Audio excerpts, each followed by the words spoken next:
While the retail market focused on near-term technical support, institutional capital quietly watched a far more significant structural shift play out. The recent risk-off wave, triggered by an aggressive valuation shakeout in major artificial intelligence stocks like Nvidia, did something unexpected. It dragged Bitcoin below $63,000 before a rapid, macro-driven reversal sent it climbing back towards 64,000. This volatility was not just a random crypto fluctuation. It was a clear signal of deep correlation structures tightening between sovereign liquidity, tech valuations, and digital assets. Understanding this correlation is now vital for any portfolio manager looking to insulate capital. To understand why this asset class recovered so quickly, we have to look closely at its evolving structural moat. Bitcoin is no longer functioning merely as a speculative playground for retail traders. It has transitioned into an alternative global liquidity index. In an era defined by massive fiscal deficits and sovereign debt monetization, institutional allocators view digital assets as a hedge against currency degradation. This unique value proposition acts as a sponge for excess global liquidity, operating outside the traditional banking system. But this value proposition is only as strong as the rails carrying it. The introduction of spot exchange-traded funds has fundamentally altered the assets market structure. By bridging the gap between decentralized ledgers and Wall Street custodians, these instruments have institutionalized the order flow. We are seeing a structural migration of capital from high-net-worth desks directly into systematic, daily rebalanced retirement and corporate portfolios. This systemic plumbing provides a baseline level of passive demand that historically never existed in prior cycles. Now let us examine the hard numbers from this recent capitulation and subsequent rebound. When the broader market experienced a risk-off flush, Bitcoin broke below key short-term holder realized price levels, dipping under $63,000. Institutional order books, however, showed significant limit orders clustering just below this threshold. The speed of the recovery back to 64,000 demonstrates that spot market buying absorbed the derivative liquidations extremely efficiently.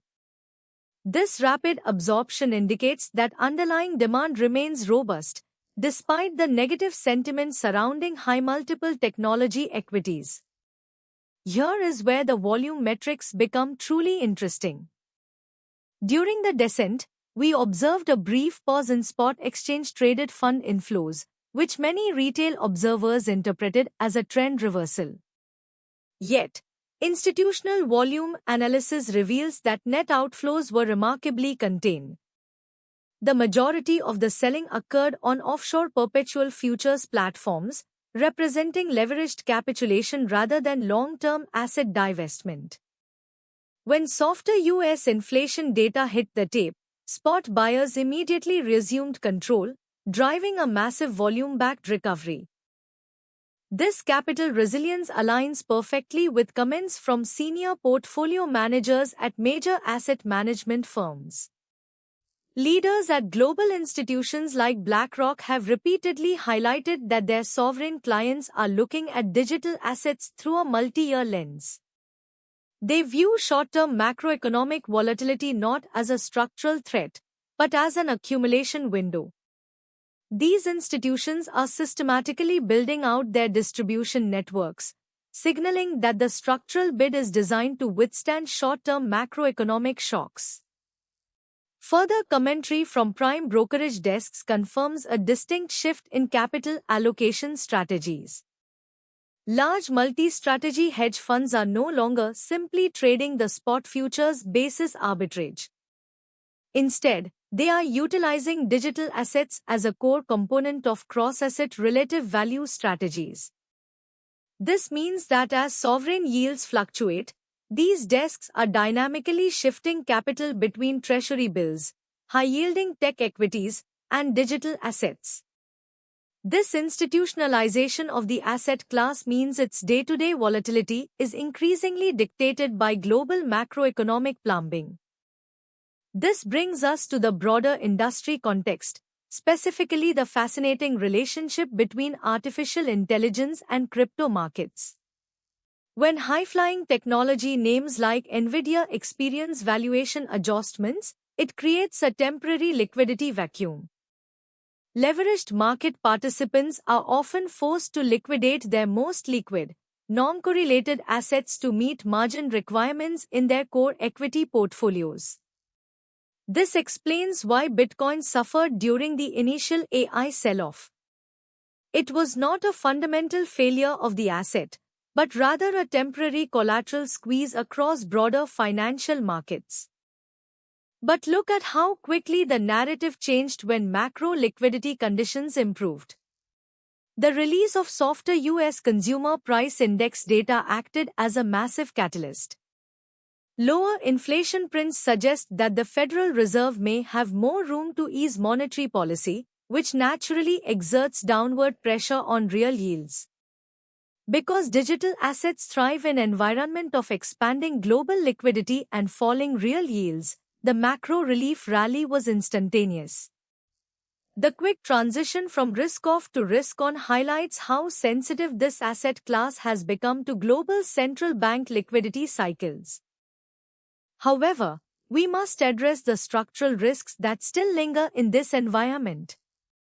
While the rebound to $64,000 is constructive, the system remains highly leveraged.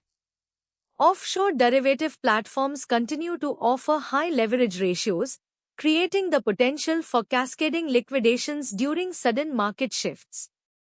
If we see a deeper, more systemic correction in global equity markets, the correlation between digital assets and risk equities could spike significantly, triggering another round of forced liquidations that tests key technical support levels. Beyond market leverage, regulatory headwinds remain a persistent threat to long-term capital allocation. Global regulators continue to scrutinize custody frameworks, stablecoin compliance, and decentralized financial protocols. Any unexpected regulatory tightening could temporarily restrict the flow of institutional capital into the ecosystem, depressing trade volumes and driving a risk repricing. Sophisticated allocators must monitor these policy shifts closely, as regulatory friction remains one of the primary hurdles to achieving terminal valuation targets.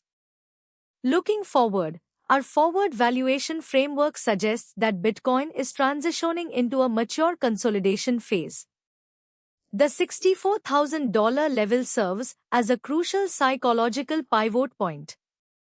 A sustained consolidation above this area, backed by steady exchange-traded fund inflows, would signal that institutional capital has fully absorbed the recent macro sell-off. If global liquidity indices continue to expand due to softer inflation data, we anticipate a gradual capital rotation back into high-beta digital assets as investors seek higher risk-adjusted returns. The next major catalyst to watch will be the upcoming central bank policy decisions and their subsequent impact on sovereign yields. If the Federal Reserve initiates a rate cut cycle, it will likely accelerate the decline of real yields, providing a powerful policy tailwind for non-yielding store-of-value assets. Additionally, watch the supply-side dynamics. Since the recent halving event, the daily issuance of new supply has been severely constrained. When passive institutional demand through exchange-traded funds meets a structurally restricted supply, the medium-term path of least resistance points toward potential value expansion. Let us synthesize this analysis into a clear tactical framework. On a structural level, Bitcoin remains on a highly monitored breakout watch as it consolidates beneath key long-term overhead resistance. The building volume-backed momentum, combined with stabilizing institutional flows, indicates that the underlying market structure is preparing for its next major liquidity shift. However, A trim consideration would only become relevant if we see a severe breakdown below major short-term support levels, accompanied by a sharp macro reversal in sovereign liquidity conditions. For now, capital rotation favors resilience. Navigating this complex macro landscape requires a disciplined, institutionally grounded approach to market intelligence. As global liquidity dynamics evolve, we will continue to provide the deep thematic analysis you need to protect and grow your capital. To stay ahead of these structural shifts, subscribe to SR Money News IN and turn on notifications. Share your thoughts in the comments below. Do you believe this recovery is a temporary relief rally or the start of the next major liquidity-driven breakout? Thank you for watching, and we will see you in the next analysis.